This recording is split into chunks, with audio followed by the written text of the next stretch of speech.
Good day everyone, this is Charmarte before another video at ang pag-uusapan natin ay ang distance formula.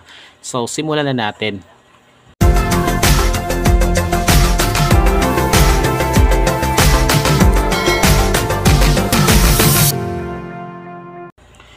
Okay, so consider natin itong figure na ito. So suppose we have 2 points here na nakaplat sa coordinate plane, let's say A at saka B. Yung coordinates ng A ay let's say x sub 1, y sub 1, tapos yung B naman ay x sub 2, y sub 2. So kukunin natin yung length of segment A, B. So yung length ng segment AB is also known as the distance between point A and point B. And it is denoted by D. Okay? Yung distance formula ay na-derive sa pamamagitan ng pag-draw ng right triangle kung saan yung legs ng triangle ay parallel sa coordinate axis, yung x at saka y axis kagaya nito.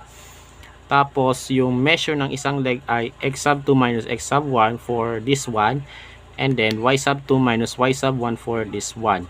And then saka gumamit ng Pythagorean theorem. So remember po, a squared plus b squared is equal to c squared. So yung c dito, yung hypotenuse, is the distance between these 2 points. Okay? Kaya nakuha yung formula na d is equal to square root of x sub 2 minus x sub 1 quantity squared plus y sub 2 minus y sub 1 quantity squared. So ito yung gagamitin to find the distance between these 2 points. Okay? So para mas maintindihan natin yung lesson ay magsasagot tayo ng ilan sa mga examples. Okay, so let us find the distance between the following 2 points. So to start with number 1, we have 4, negative 1, and 8, 2. So gagamitin natin yung distance formula to find the distance between these 2 points. But first, i-assign muna natin yung values ng x sub 1, y sub 1, x sub 2, and y sub 2. So ito yung magiging x sub 1, y sub 1 natin. Tapos ito naman ay x sub 2, y sub 2 natin. Okay? So that yung x sub 1 natin ay 4, y sub 1 is negative 1, x sub 2 equals 8, and then y sub 2 equals 2. And then saka natin i-substitute sa formula. So this is the distance formula. So ipa-plug in natin yung 4 dito. Okay? So that we have d is equal to the square root of, so ano yung x sub 2 natin? No, x sub 2 natin ay 8. So 8 minus ang x sub 1 po natin ay 4.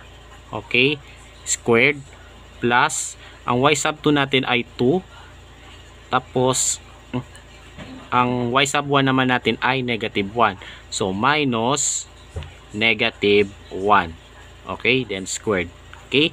So wag kayong malito kung bakit dalawang negative, kasi yung isang negative dito ay galing dito sa formula, tapos yung isa pang negative ay ito, sign ng negative 1. Okay? And then saka natin i-simplify po. So nasa loob ng parenthesis ang mauunang i-simplify. So let's do this po. So 8 minus 4 equals 4 squared, then plus 2 minus negative 1. So this will become 2 plus positive 1. Keep change po. So 2 plus 1 is equal to 3 squared. Okay? Tapos sobra. Tapos kunin natin yung squared nito. So 4 squared, this means 4 times 4, this will become 16 plus 3 squared magiging 9, because 3 times 3 equals 9. Then 16 plus 9 is equal to the square root of 25. And the square root of 25 is equal to 5. So this means the distance between 4, negative 1, and 8, 2, these 2 points is 5 units. And this is the answer. Next, number 2, we have negative 3, 9, and negative 1, 5. So, i-assign muna natin yung values ng x and y for 2 coordinates. So, this is our x sub 1, y sub 1, and this is our x sub 2, y sub 2. So that x sub 1 is negative 3, y sub 1 equals 9, x sub 2 is negative 1, and y sub 2 is 5. Okay?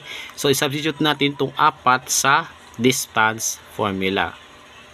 So, ito po yung distance formula once again. So, ito dito natin ipapasok. So, we have square root of x sub 2. Ano yung x sub 2 natin? Negative 1. So, parenthesis, then parenthesis ulit. Ayan. Minus y sub 1. Tapos, x sub 1. Ito, x sub 1. This is negative 3. Okay, so again, parenthesis ulit. Ayan. Squared plus y sub 2. Ano yung y sub 2? 5. Minus y sub 1, 9. Okay. Then, squared. Diba? Tapos, isimplify natin yung expression na nasa loob ng parenthesis. So, negative 1 minus negative 3. So, since dalawa yung negative dito, gawin natin positive. Because negative times negative is positive. No. So, that's another way. Okay, magiging positive na siya. So that we have negative 1 plus 3. Okay, negative 1 plus 3 is positive 2 squared. Okay, then plus 5 minus 9. So ano yung 5 minus 9? Diba negative 4. Okay, negative 4 squared. Okay. Tapos, what is 2 squared? 2 times 2 equals 4. And what is negative 4 squared? Negative 4 times negative 4 is positive 16. Okay. Then add 4 plus 16 equals 20. So we have square root of 20. However, this is not a perfect square. So isimplify na lang natin para makuha yung sagot. No. So yung 20, i-factor mo siya such that isa sa kanila ay perfect square. So magiging siya 4 times 5. Square root of 4 times 5. Okay. 4 is a perfect square, so kunin natin square root nito. Magiging 2 times square root of 5. Or kung gusto mong gawing decimal yung sagot, bale ang sagot po dito in 2 decimal places ay 4.47. This is an approximated value of square root of 20. Okay, so either this one or this one. So this is acceptable, but this one is more exact. So the answer is 2 square root of 5 or 4.47. So ito po yung final answer. Next, number 3, we have 1, 0 and negative 7, 6. Okay, so let's do this. Okay, so this is our x sub 1, y sub 1. Okay, and this is our x sub 2, y sub 2. And then, isa-substitute natin itong 4 sa formula. So, ayan na nga. Ito na po yung distance formula. So, i-plug in natin itong 4 dito, no? So, we have square root here. Tapos, ang x sub 2 po natin ay negative 7. So, parenthesis, then negative 7. Ayan. Minus, ang x sub 1 po natin, ito po is 1. Okay? Then, squared plus y sub 2. Ano yung y sub 2 natin? 6. Okay? 6 minus y sub 1. So, what is y sub 1? 0. Okay? Ayan po. And then, saka natin i-simplify. So, negative 7 minus 1. So, gawin natin plus negative 1. Okay? Keep change lang po yun. Ano po? So, negative 7 plus negative 1. This will become negative 8. Okay? Negative 8 squared plus 6 minus 0. That is equal to 6. That's squared. Okay? Ayan po. And then, negative 8 squared. What is negative 8 squared? That's negative 8 times negative 8 po yun. Which is 64. Okay? Plus 6 squared. 6 times 6 is 36. Okay? Ayan po. Then 64 plus 36, that is equal to 100. So we have square root of 100. And square root of 100 is exactly equal to 10. So this means the distance between these 2 points is 10 units. So ito po yung sagot. Okay, so let's move on to this one. 3, 1, and negative 2, 13. So again, i-assign natin yung x and y values dito. So this is x sub 1, y sub 1, x sub 2, y sub 2. So that x sub 1 is 3, y sub 1 is 1, x sub 2 is negative 2, and y sub 2 is 13. Saka natin i-substitute kaagad sa distance formula.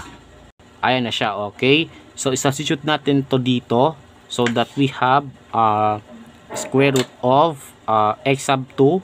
Ang x sub 2 po natin ay negative 2, no? Then minus x sub 1. So what is x sub 1? Positive 3. Okay, squared. Plus y sub 2. Ano yung y sub 2 natin? 13. Minus y sub 1. Yung y sub 1 po natin ay 1. Okay, then squared. Ayan. Tapos simplify. So negative 2 minus 3. So makikita natin na parehas negative, di ba? We have negative 2 and negative 3. So negative 2 plus negative 3, that is equal to negative 5. Okay, so itong minus sign iti-treat natin as negative. So this is negative 3. Okay, so negative 5 squared plus 13 minus 1, that is equal to 12. Okay, 12 squared.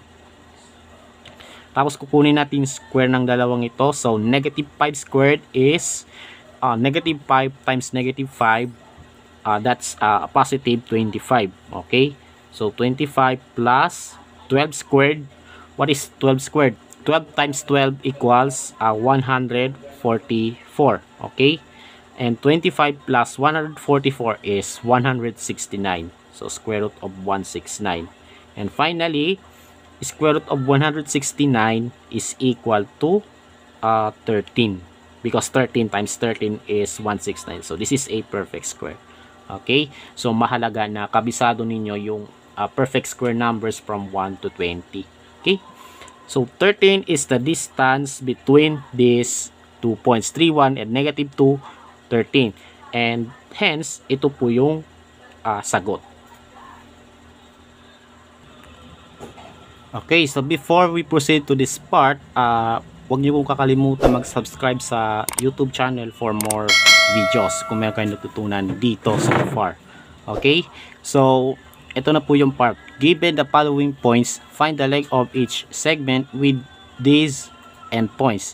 Point A is 8, 1. Point B is negative 1, negative 11. And point C is 15, 7. So, sila yung coordinates ng A, B, at C. And then kukunin natin yung segment, length of segment AB sa number 1. Okay?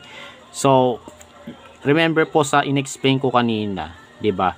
Yung length ng segment, no, is the same as the distance between its endpoints.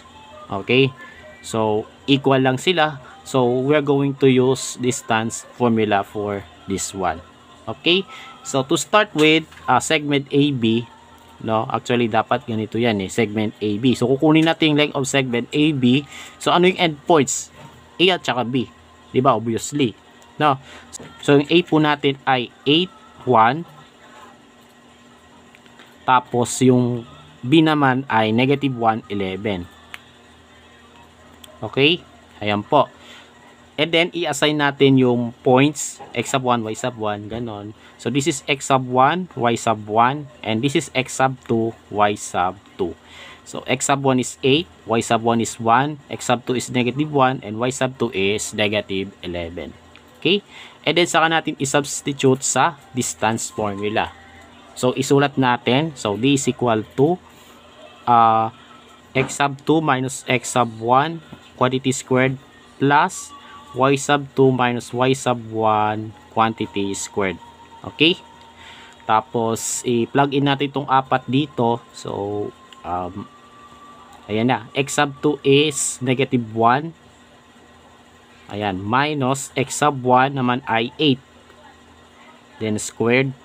Plus, y sub 2 is negative 11. Negative 11. No? Kapag magsasubstitute tayo ng negative number, ugalin po natin maglagay ng parenthesis around that number. Yung negative number mismo. Okay? Minus y sub 1. Ang y sub 1 po natin ay 1. Okay? Ayan. And then, saka natin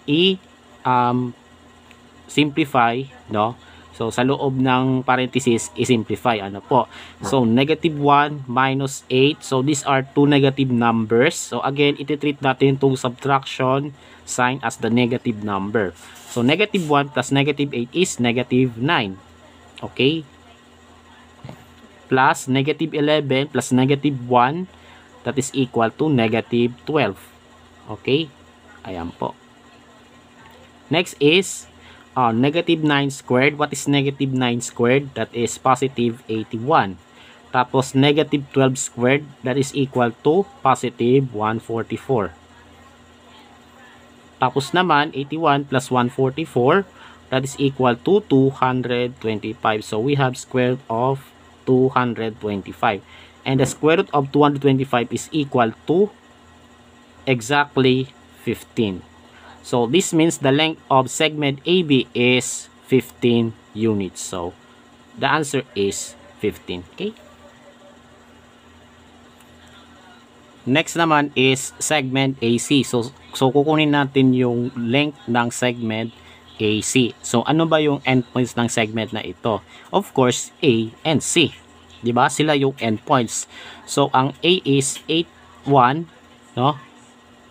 Tapos yung C naman ay 15.7. Okay? Ayan po. So we have now 2 points and then kukunin natin yung distance between them. Okay? So gagamitin natin once again yung distance formula. So this is our x sub 1, y sub 1, and this is our x sub 2, y sub 2. Okay? And then saka natin i-substitute sa distance formula. So, this is the distance formula. I-substitute natin itong 4 dito. Okay? So, this is yung x sub 2, 15, minus yung y sub, x sub 1 pala. No? X sub 1 is 8. Then, plus y sub 2. Ang y sub 2 is 7. Minus yung y sub 1 naman ay 1. Okay? And then, we're going to simplify this expression, no? So, madali na lang yan. So, 15 minus 8 equals 7. 7 squared plus 7 minus 1, that is equal to 6. So, 6 squared. Okay? Ayan po. And then, 7 squared, 7 times 7, that's 49. Then, plus 6 squared, bali 6 times 6, that's 36. Ayan. And then 49 plus 36 equals 85. So this is not a perfect square. So di natin makukuha yung exact square root nito, no? So square root of 85. So square root of 85, that is equal to around 9.22. So either this one or this one. So the distance or the length of segment AC, no, is square root of 85 or 9.22 units. So either this one or this one is the answer. Okay? And then for the last one, we have segment BC. Okay? So kunin natin yung endpoints ng BC. So ito po sila, no? B at saka C. So the coordinates of B are negative 1, negative 11.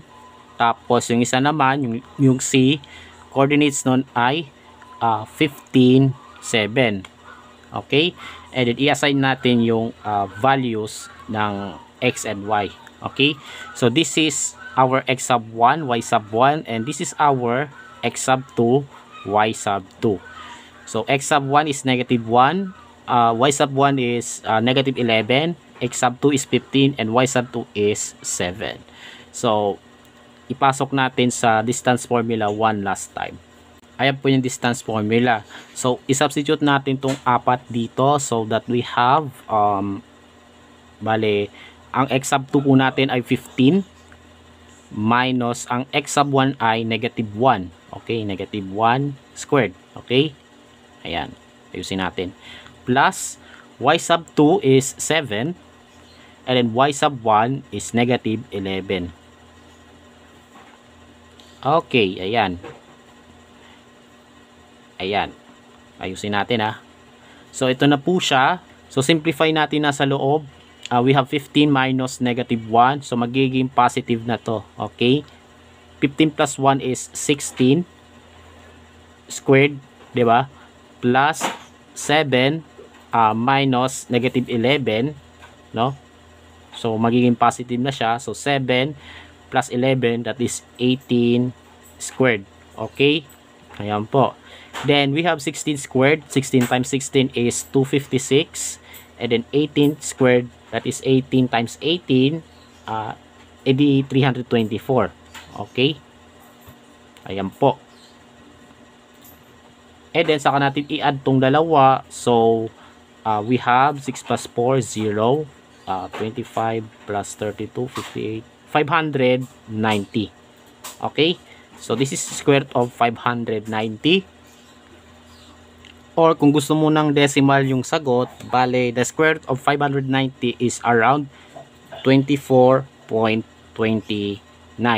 So the answer is square root of 590 or 24.29 units. So ayan po yung length ng segment BC. Okay? So ayan po. So, and that's all for today about distance formula, and I hope you have learned something from this video. Alright, so do not forget to subscribe to my video and follow me also on my TikTok account. Stay safe, God bless, and as always, have a great day to all.